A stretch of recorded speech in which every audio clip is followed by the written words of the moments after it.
We are almost there, guys. We're at day 28, digital people skills. So everything we've learned so far helps us online, offline, with phone, in-person, social media. But today I want to give you specific tips, tricks, and rules to help you be a social media powerhouse. I'm also going to go through some specific science that relates to online communication skills and phone communication skills. As always, I like to start us off with a warm-up to get our juices flowing. And my warm-up today is I want to know, what are your biggest pet peeves about digital communication? What drives you crazy? Van, yeah, your hand went up. I feel like some people just only want to have a textual relationship with you. Yes, a textual relationship. They're afraid to pick up the phone. They don't want to see you in person. Yes. At home, I hope you're writing down all your pet peeves. Brain dump on those. Yeah, tell me. They expect you to respond within like 2 seconds. Right, instant response. And by the way, like, people get angry at me if I don't respond within hours. It's amazing, the expectation there. Yeah. I know, I totally agree. Yes? Unscheduled phone calls feels like I'm being ambushed. I feel the same way. I'm not a phone person. I think that I put phone in my neutral category. Mm-hmm. I really have to be mentally prepped for my phone calls, so I get you. Yes? There's so much noise you have to get through with social media to find the gems. There's information overload. That's what I call it. Too much information, yeah. Yeah, it's relentless to have a presence in social media or blog, whatever. It's like you have to put in so much work. That's what it feels like. It is. No, it absolutely. Well, if you do it right, it takes a lot of work. Any other pet peeves? Yeah. I don't like how people don't get humor. Or I don't get theirs, they don't get mine sometimes, and it creates a lot of problems. No tones. So here we asked people this problem, and we got tons. It must have gone to spam, right? You never know if that's true or not. Text words, spelling errors, impatient, fake pictures, informality, lack of privacy, awkward pauses. I don't know why I did a dance while I read those, but it makes it sound more fun. All of these, solving our digital people skill problems. Your high people skills can be used both online and offline, and here is how. I'm going to start with online communication skills first. First, we talked about confidence a lot, contagious confidence for our people skills. But how does that look online? One study found they wanted to know, could you rate someone's attractiveness based on a written profile? A profile without a picture. Could you detect someone's confidence? And here's what they found. Yes. Participants could accurately rate attractiveness from words alone. What? What? This is crazy. The reason is because confidence is contagious. And by the way, it was higher for women rating men. Women were very accurate at knowing which men were the most attractive just by their written profiles. The follow-up to this is, does feeling confident change your attractiveness? So that study happened, and they repeated it, and they were like, how does this work? How does it change your written words? And they found that feeling confident changes your attractiveness. Here's what they did. They sprayed, oh yes they did. They sprayed a group of men with Axe body spray. This is not a promo for Axe body spray, by the way. They sprayed a group of men with Axe body spray. They took their picture, and they had women rate the pictures. In group 2, they just had them take the picture without any Axe body spray. Without a doubt, women rated the Axe blasted men as more attractive. These were not scratch and sniff pictures, guys, okay?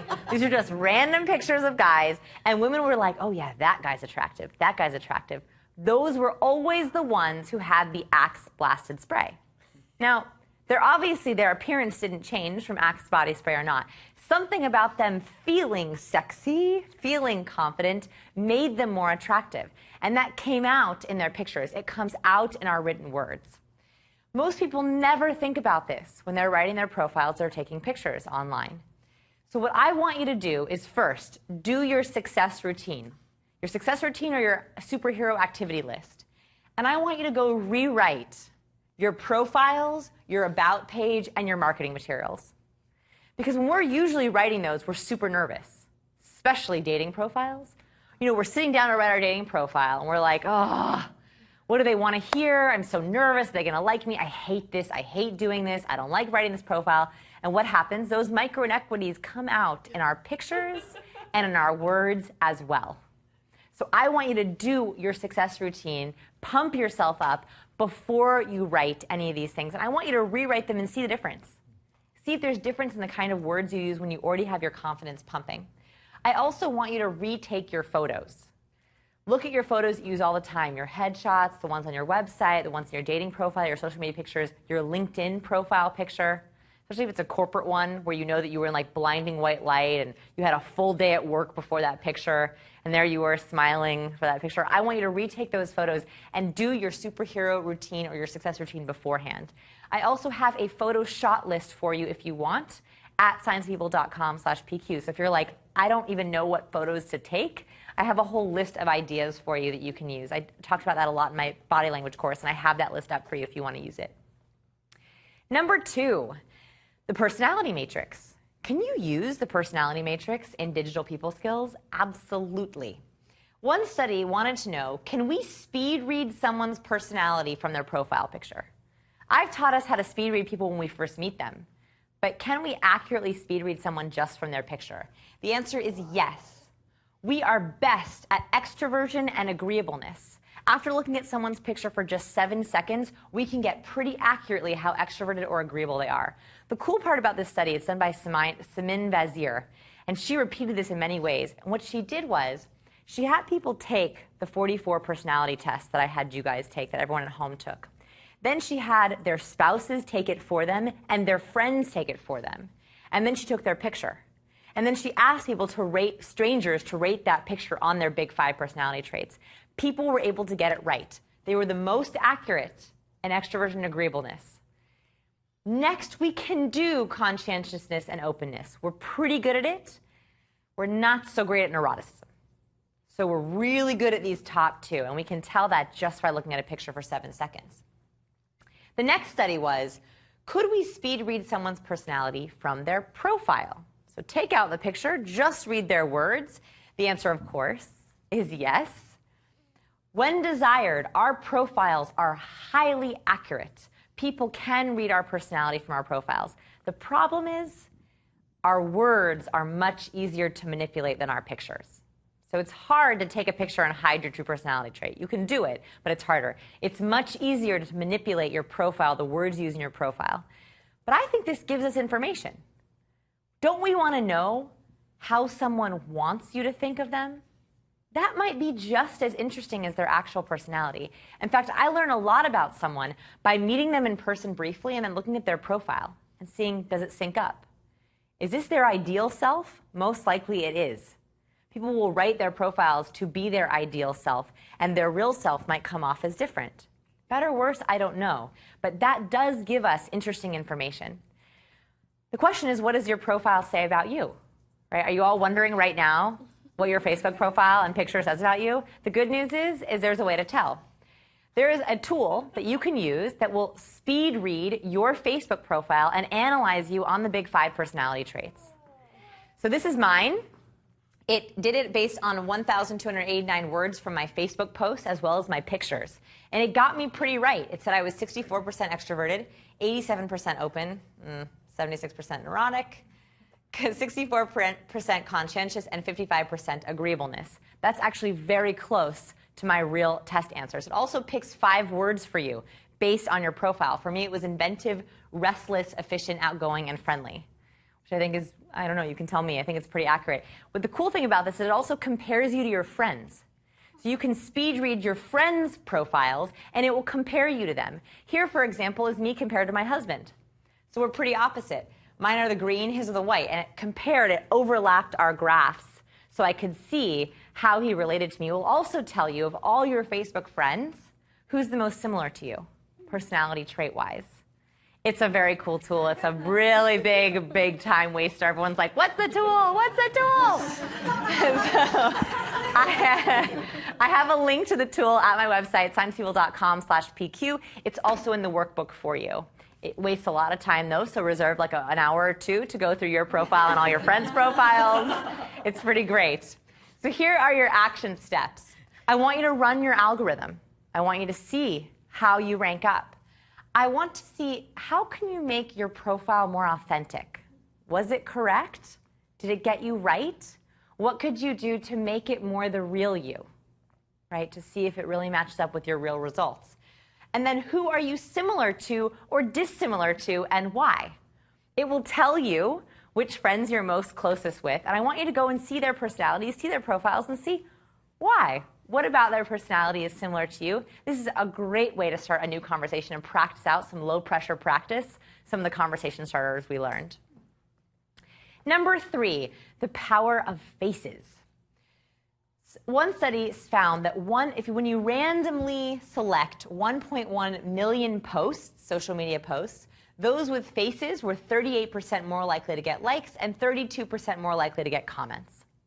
Faces, the power of faces. Our brain, it's like telling a story. We love to see faces. The more the better, by the way. These numbers kept creeping up, the more pictures they had in posts and articles. And by the way, gender was irrelevant. The picture could be of a man or a woman. Most people think, oh, everyone wants to see a pretty girl. No, gender was absolutely irrelevant. It did not matter what was in the picture as long as there was a face. And that was different for landscape pictures versus pictures that included someone in it. So here's our action steps. Number 1, always have a profile picture. It is a huge trigger if you do not have a profile picture for people. They want to see you. Google+, email avatar, and chat or office programs are often the places we forget to put pictures. So we might have one on our Facebook or on our Twitter. Maybe even not Twitter. I see a lot of eggs on Twitter. A lot of people who forget to do that, or they use pictures of their dog or pictures of their home. Unless you really have a privacy issue, which is totally fine, and I respect that, if you feel comfortable, I highly encourage always using a profile with your face. Google+, adding your picture to Google+ helps if you're writing a lot of articles online. It makes your face come up in the Google search results.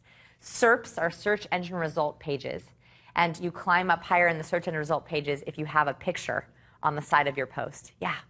Just so many questions. This is like front shot of the face, no side or head. Actually, it's any face. Really? Okay. Any face, yeah. I have self-portraits. Do you know anything about that? I mean, is that less effective? No, or? perfectly fine. Selfies and self-portraits, as long as it has a face. It doesn't matter the gender, it doesn't matter the position or the lighting. Now, we do talk about micro-expressions a little bit in the Power of Body Language course. I think it's really important to show true happiness. And in that article on the shot list, I have a little bit on there about showing true happiness versus low confidence poses. So yeah, in that shot list article, I have some information on that. Good question. Next, post with pictures of faces. So if you are doing articles, if you're trying to build your brand and you're looking for pictures for your posts, first of all, they're incredibly important. The more you can do with people and with faces, the better. I have an article and a video. It's a 30-minute video on digital body language. If you'd like, for free, you're welcome to go watch it. scienceofpeople.com/PQ on how we show our body language online. Number 4, the power of words. So this is one of my favorite things to teach, so I'm going to try to do it justice. The power of words comes down to something called priming. Priming is when we use words or images to shape experiences and actions. Let me explain this. In one study in 1996, John Bargh had 3 different conditions that he did. So what he did was he brought people into the lab, and in the rude condition, that's what he called it, he had people unscramble words, and they were mostly rude words like impolite, rushed, fast, interrupt. He had them unscramble words like that. In the second condition, he had the polite condition where he had them unscramble polite words. Patience, time, kindness, empathy, agreeableness. He had them unscramble them in little puzzles. And in the neutral condition, he had them unscramble completely neutral word. Trees, cherries, tables. Then he had them leave the room after they unscrambled those words, and he said to them, when you're finished with the unscrambling test, I want you to walk down the hallway and hand me the answers. I want to give you a couple of instructions afterwards. But what was happening is, as soon as the person got up from the table and walked down the hallway, John was in an intense conversation with a colleague. Now, that was just fake. That was an act. And they would talk and talk and talk and wait to see how long it took the person to interrupt them. They wanted to know if the unscrambling activity primed them to either wait a short amount of time or wait a long amount of time. And so here's what happened.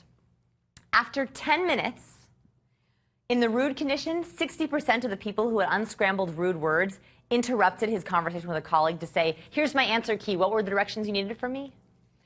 After 10 minutes, 40% of the neutral condition interrupted. After 10 minutes, only 20% of the polite condition interrupted. Just envision this for a second, okay? You're taking an experiment, you're unscrambling words, and you go to give your answer key, and you're waiting and you're waiting. 10 minutes is a really, really long time to wait and stand while they're talking to someone to give your answer key back. Only 20% of people who had unscrambled polite words waited because they had been primed to be patient and kind and agreeable and polite. So I want to talk about how we can use priming in our interactions, in our digital interactions. I want you to think about, before you write anything online, an email, a text, a chat, marketing materials, an article, what is the emotion that you want to elicit? And I want you to use words to produce that emotion. Here's an example. Negative priming. I can't get you that product until next month. It is back-ordered and unavailable at this time. A lot of negative words. Here's an example of positive priming for customer service.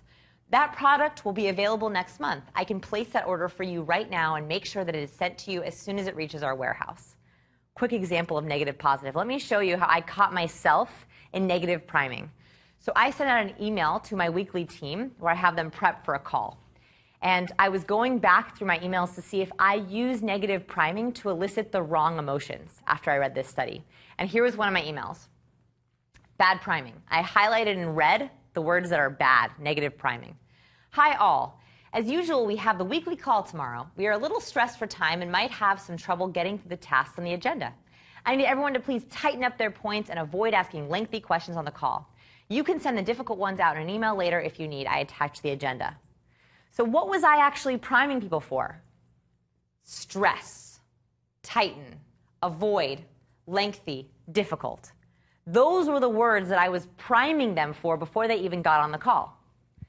And our calls, by the way, were lengthy and difficult, and people avoided bringing up topics, and they were awful. So I decided to switch up. And so not only did I send this email, but I actually did this all throughout my agenda. So I switched it. The response was crazy. First of all, someone who said that they weren't coming to the meeting said all of a sudden they did have time for the meeting. So people actually showed up for the meeting. And second of all, we got so much done that we ended at 15 minutes early. And people sent an email to me afterwards. One person sent an email to me afterwards saying, I really liked that call. It was super helpful today. Now, I didn't really change anything about the call, but we were all primed differently. Here was the email that I sent out. And here's now the kind of email I sent out. Hi, team. Tomorrow is our weekly goals call. I'm hoping we can be really efficient because we have a lot to discuss. If everyone can take a look at their points and prepare a well-organized overview, that would be great. Because then we will have plenty of time for succinct questions if people have them. Remember, you can easily send them in an email after the call. I attached our agenda. Same content, but my God, doesn't that feel different?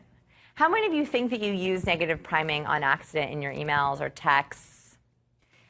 For people who didn't raise their hands, why didn't you raise your hand? Are you unsure? Do you try to use positive words? Yeah. I don't know what this was. I just remember spending a lot of time writing emails that people would actually respond to. And I found that you get more responses if you focus on the things that they can do rather than what they can't do. So you intuitively hit on priming. Somehow, negative responses showed you, though negative priming with negative responses showed you that doesn't work, and you know to tweak your emails to get that better response and the can-do attitude. For me, this was a revelation. Like, as a high neurotic, when I'm thinking about the weekly goals email to come, I'm nervous, I'm worried, I'm stressed, and I'm anxious. So that comes out in my emails in micro inequities. That actually my worries bleed out onto the page. When I went and looked at all my emails that I was sending about events that I was planning and with clients, even with friends, I realized that my anxieties were being poured out into the email, and that was actually priming them to respond that way. So this was a huge aha moment for me, and I hope this is an empowering tool for you. Here are your action steps. I want you to go back to your profiles, to your website, and if you feel brave enough, emails, especially if you have canned responses or emails that you send out quite a lot to either prospective clients or colleagues. And see, I want you to highlight every negative word that's in there. and I want you to circle every positive word that's in there. If you can, swap out the negative to the positive and increase the amount of positive words in your emails, emails, profiles, and websites, that's going to help people when they're reading you to get that positive feeling. So you're priming them for the goals and the emotions that you want them to have. I also want you to practice positive priming in your phone calls and your text messages. That's actually a really easy way to practice, right, when you're texting. This works in words as well. You know, if you're speaking and you speak with mostly negative words or avoidance words, so don't be stressed. What do we hear? Stressed. We don't hear the don't. So using it in text on the phone was a way that I was slowly able to use positive priming in both my written word and my verbal word, my spoken word. Number 5, emotions are contagious. We've learned that confidence is contagious, but there's an extra layer of this on social media. I don't know if anyone saw, but Facebook had a big leak that came out recently, and this was that status update feelings are contagious.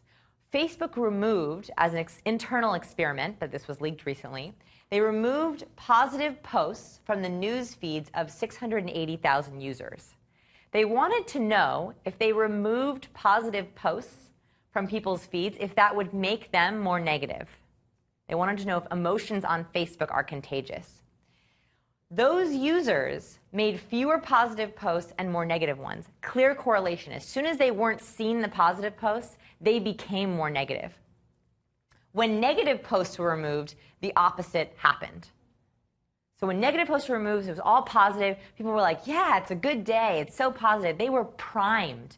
They were being primed by their feed on how they should feel and how they should write their status update, which is crazy. Our emotions are contagious everywhere. So what this means is that Facebook is a tool for self-verification. They found that when people go on Facebook or Twitter, what they're doing is they're like, how do I feel?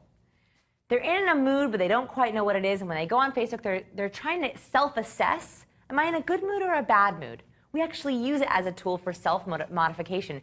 And this makes sense because we use relationships in general as a way to self-verify. So that Facebook would do that, it's a poor substitute for face-to-face interactions. Joseph Walder found that our self-esteem boosts when we look at our own page. When we look at our own Facebook page, our self-esteem, we feel really good about ourselves. But it decreases when we compare it to others. The second we start to click on other people's profiles, our self-esteem drops. So it's a very interesting tool for self-verification. This is called the hyper-personal model, which is that people on Facebook, they select what we want people to see about us, right? We go on Facebook, we can put up our ideal self. On Twitter, we only post the good things. And so Facebook is really a life highlight reel. People go on Instagram and they just post all the best things. And so you have to feel like you're missing out because everyone's posting their highlights. It's not their average, you're just seeing their highlights. And that's why our self-esteem tends to drop when we look at other people's pages. Here are my action steps for this. I just want you to be purposeful when you check social media. I'm not saying you shouldn't check your newsfeed. I just don't want to do it as a default because I want you to realize how powerful that newsfeed is on your own emotions. Is it nourishing or toxic for you? So a few months ago, I decided I was going to stop checking my Facebook feed. Not only was it a time suck for me, but I also realized it really did change my emotions. I would instantly feel the emotions that were being posted, and I didn't want Facebook to dictate my own internal state. So I did not read my newsfeed anymore. That was a toxic activity for me. That is a survive event. I post on Facebook, but I do not read on Facebook. What I do is I ask people to catch me up. My closest friends know that I don't check my Facebook feed. And so I'll say, gosh, I've been so busy, I haven't checked Facebook recently. What have I missed? My closest friends know I don't check it at all. Right? I tell them, I'm very transparent about that. I don't use that as a self-verification tool. You can also ask people to summarize their profiles. So when I meet people, occasionally, I don't do this always, but you can if you want to, as I will actually ask them, hey, I've only been able to stalk you a little bit online. I would love to hear about it from you. Especially if you've been introduced to someone online, this could be an interesting conversation starter. People usually will laugh when I say, I've only been able to stalk you a little bit. I looked at your LinkedIn profile. What did I miss? Tell me about you. It's a much better way to say, what do you do? Because when I go to meetings a lot of the time, I can't ask some of my normal killer conversation starters because we already kind of know each other. right? I can't say, so what's your personal passion project, because they've been introed to me by someone else with a little bio. So it feels sometimes a little bit weird. So I will say, I got a little intro from John, and I was able to stalk you a little bit. So tell me what I missed. Tell me what isn't online. So that's a killer conversation starter you can use if you have had a digital introduction. I thought this study was interesting. Researchers at Arizona State University, they did focus groups and student surveys, and they asked people to come up with their #1 rule for digital life. So in the online world, what rules dictate their behavior? And after all these surveys and focus groups, they had a top 10 set of rules that most people agreed on. And I thought it would be interesting to talk about the top 3. I have all 10 in your workbook for you, but I thought we could talk about the top 3. Before I do that, I want to hear what yours are. If you had to pick one rule for digital life, what would you pick? You can make everyone do. Yeah. Be respectful to everyone. Yeah. Treat people the way that you would in person. Yep. Absolutely. What else? If you could pick one rule. Yeah. No vague booking. What's vague booking? I don't put anything that people can't understand the context of what I'm saying. So I'm like, I feel sad today. Nobody really understands why. Ah, I like that term. Did you coin that term? Yeah, that's cool. No vague booking. Any other ideas before I give you the actual top 3 that happened? Yeah. Just always keep it positive. Keep it positive. If you know your emotions are contagious, giving that as a gift to the people around you. So here were the top 3 that came out in the focus groups. First, reciprocity matters. Users most strongly agreed that if friends or friends of friends reach out to you, you're expected to respond. I was pretty shocked that this was actually #1, that reciprocity was #1, that if this is the reciprocity norm in action, that if a friend of a friend reaches out to you or asks for a favor, you have to reply. If someone pokes you, you're supposed to poke them back, if they're a friend or a friend of friend. I was shocked that that was #1, but that is the reciprocity norm in action. And it really happens in the digital life because it's black and white. You can track who poked who and who sent messages to who and who added who to friends. Second, respect. Yeah, our disrespectful comment online is the same as disrespectful comment in person. Exactly what Lee said. And the third one is don't repost. I thought this one was important. If a friend deletes a post or tag that you made, it's considered impolite to repost that content. Amen. I was like, yes, this is so true. We don't think about this necessarily in real life, but in online life, this is a specific rule for digital life. This only ever happens in digital life. But we're slowly creating the digital etiquette that we need to survive in the online world. Oh, I wanted to share #10 with you.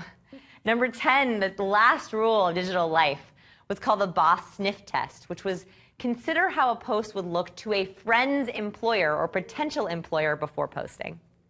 I love that rule, that you respect your friends enough to know would their boss or potential boss be okay if they saw it. Quick quiz for you. For those of you who watch my Power of Body Language course, you will know the answer. Which mode of communication has the highest amount of lies? Is it A, face-to-face, B, email, C, phone, or D, IM? How many think A? B, C, D? So the answer is C, phone. Now, when I first saw this study, I was surprised because I had guessed it was going to be email.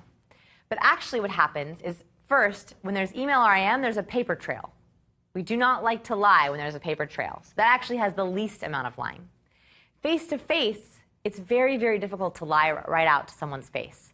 Our brains are like firing on multiple cylinders. They're like, oh no, this is going to get me in so much trouble to look someone right in the eye and lie to them. Phone, however, you don't need to put it in writing, and you don't have to look at someone in the face when you're lying. So that's where by far the most lies happen. This takes us right into phone communication skills and into action steps for how to prevent lying on phone calls.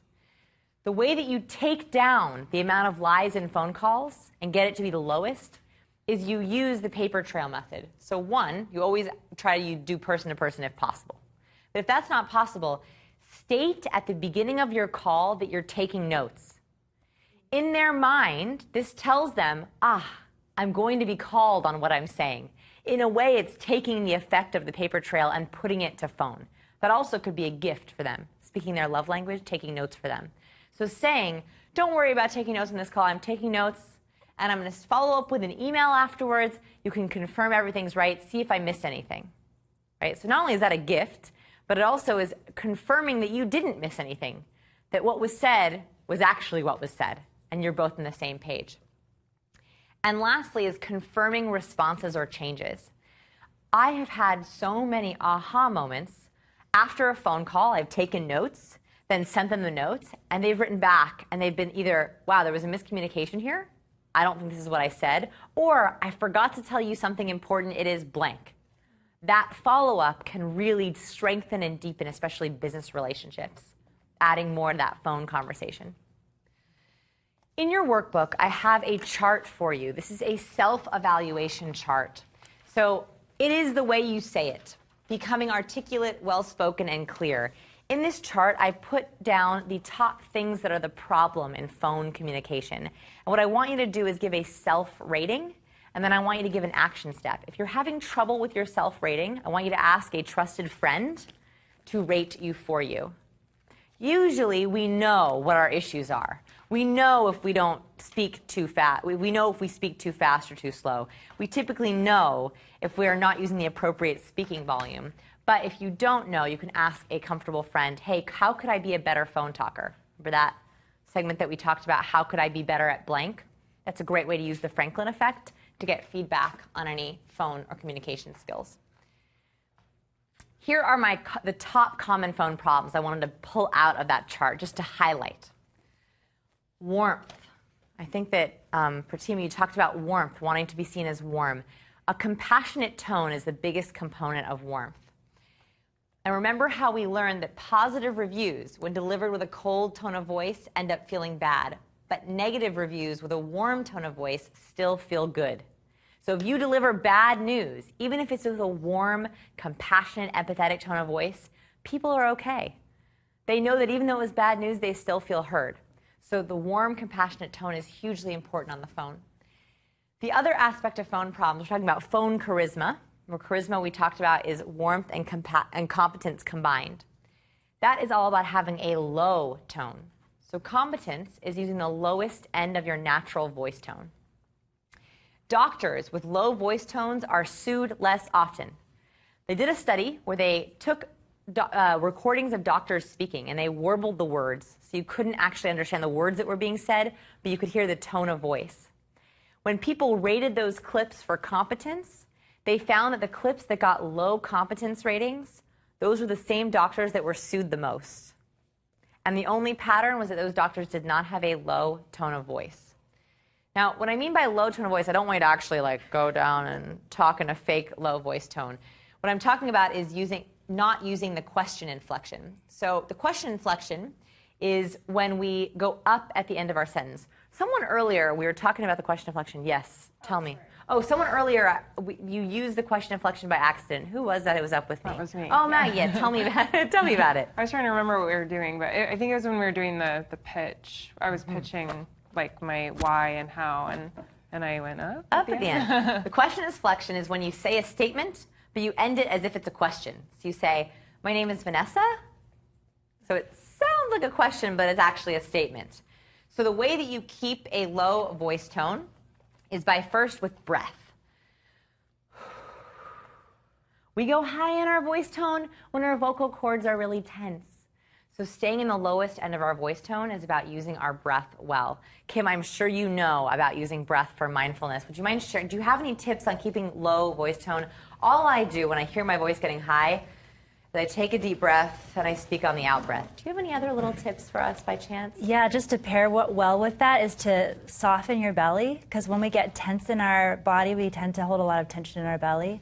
And by relaxing the belly, that naturally brings in a more relaxed breath, and it just relaxes everything up the chain. So let's try it. Let's all stand up. At home, I want you to stand up. Let's, first of all, shake it out, right? We've been sitting. So I want you to take a deep breath, relax your vocal cords, release your stomach muscles, and on the out breath, I want you to say, hello, my name is, fill in your name, okay? Ready? Hello, my name is Vanessa. Oh, that was so relaxing. It sounded like a song. Okay, let's try it one more time. Ready? Hello, my name is Vanessa. Love it. Thank you. Sit down. I want you to bring that into the top of your head when you first pick up the phone to cold pitch someone. Cold pitching is when we get the most nervous and our vocal cords get really tense. If you have to stand up and power pose a little bit, I thank you for that belly tip. I did not know it. Release your belly and on the out breath. That is how you bring competence into your calls. Lastly is speaking speed, and I highlight this in your workbook for you, but not too fast, not too slow. This is like a very hard rule. It's like, how do you know if you speak too fast or too slow? What I try to do is I try to mirror the energy of the person I'm speaking with.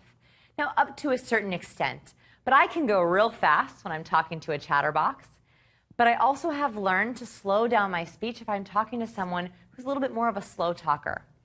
I think this is a way of showing respect. Saying to someone, oh, you want to speed up conversation? You're maybe high conscientious. You want to get it done? I get you. I'm with you. Let's get it done. But if you have someone who wants to take it easy, relax a little bit, slowing down your pace is a way of saying, I want to communicate on your level. That's okay. I'm happy to talk on that pace. I do that when I used to go to school in the South. I went to Emory in Atlanta, Georgia. And a lot of my professors had a nice Southern drawl. I pitch a lot of people in Atlanta as well. And so I learned in college to slow down my speaking pace as a sign of respect for my professors, because that was me communicating on their level. Does anyone feel like they have a problem with speaking speed or compassion or a low tone? Does anyone feel like they're going to address that? Yeah, tell me. I definitely think I have, well, on camera or wherever, I'm not going to say I have a problem with it, but most definitely I do not use the compassionate tone most of the time. Okay. So what are you going to do? What's your action step in this chart to work on that? What is your action step? And if you don't know, we're going to help you figure that out. What is it? I don't know. I really don't know, because I do understand about being compassionate in terms of choice of words, and the body language of it. You know, if you're standing and talking to somebody sitting on the floor, obviously it's going to look extremely authoritative. I get that, but then I don't really understand how it pertains to the actual tone of voice. Sure. So compassionate tone comes when we feel true emotion. What kills compassionate tone is anxiety. So if you're anxious, it's very hard to harness empathy in your tone of voice. So one way that I try to add compassion to my tone of voice is to, one, tap into my mission statement before the calls. So daily legs really helps with that, right? If you're on a call with someone, and yeah, you have to get it done, but you're thinking about like, okay, I really want to help this person, or I really want to do the best possible job we can on this project, that can help bring that emotion back into your call. I also think, like, I think you're a very warm and compassionate person.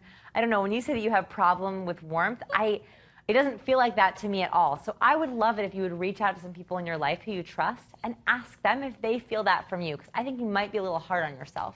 Does anyone, I mean, I feel like you have the most warm and compassionate tone ever. So who could you ask? Who do you trust enough to ask that question?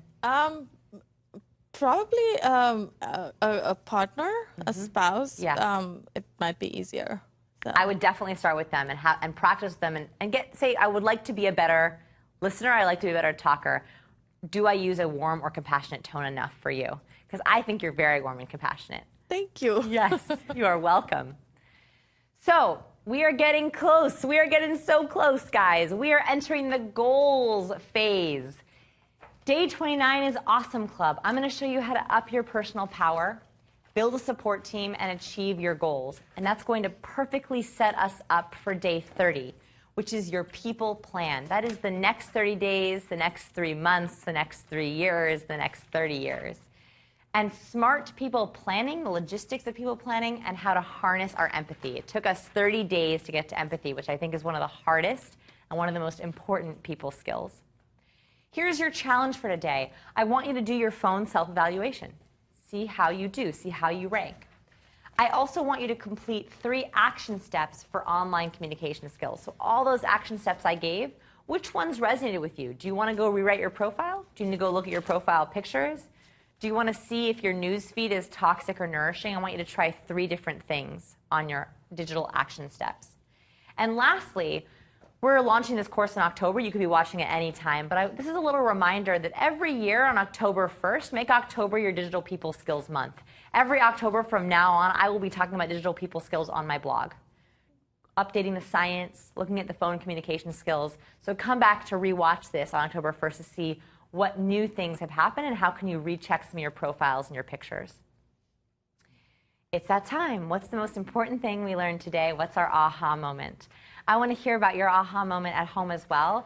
Hashtag people skills at Viva Edwards, and the best responses who've done this all 30 days win my dating and entrepreneur course. But first I want to hear from you guys. What was your aha moment today? Yeah. It was about the power of words and just driving home the point that I feel when I write an email that comes from some sort of anger or whatever, it comes across, and I know I always get the response. But when I write something that's a lot more positive, I always get the same response. But that's just kind of putting it into. Yeah, I love that. Was a huge aha moment for me when I saw that study, and going back to emails and looking and see what maybe has worked and not worked. Other aha moments, yeah. I'm completely blown away by the science for the online communication stuff. Yeah, I'm blown away. And also the power of words, just how I'm really going to keep in top of mind as I write emails. And then also with the voice, because as I start coaching people, I know I'm going to be nervous, and I know that that's going to give me anxiety, and I'm not going to have a warm or competent tone. So being able to breathe into that will be really helpful. Breathe into it and harness our inner confidence. Power pose, launch stance, superhero activities. One more. Yeah, Lace. I've trained customer service teams in the past, and it's easy when you get used to shooting emails back and forth. You get annoyed by questions, like whatever, you have your own stuff going on in life. So I always, and I train other people to do it, but then I also do it myself. I just remember that they have a story. They have stuff going on in their lives. And I try to key into, based on what they're saying, what are their hopes and dreams? This might be annoying to me. Yeah. But it's because they're really concerned with whatever it is that they're actually experiencing. How can I be loving and kind in reply? Yeah, fabulous. Tying this into customer service. What a gift to your customers. Yeah, absolutely. Well, I want to hear yours too. Tell me your aha moment on Twitter. Definitely looking forward to reading these. Now, Vanessa, the workbook for this particular day has actually got some exercises that you've not covered today. Yes, so the 10 rules of digital life. I covered the first 3 and the 10th, but I have all of them in there for you. They're all here. And of course, this is available as a bonus when you purchase the course, so make sure you have that to hand and you can follow through the exercises at your own speed. But for now, thank you so much for being with us for this segment. We're looking forward to seeing you back with us very, very soon.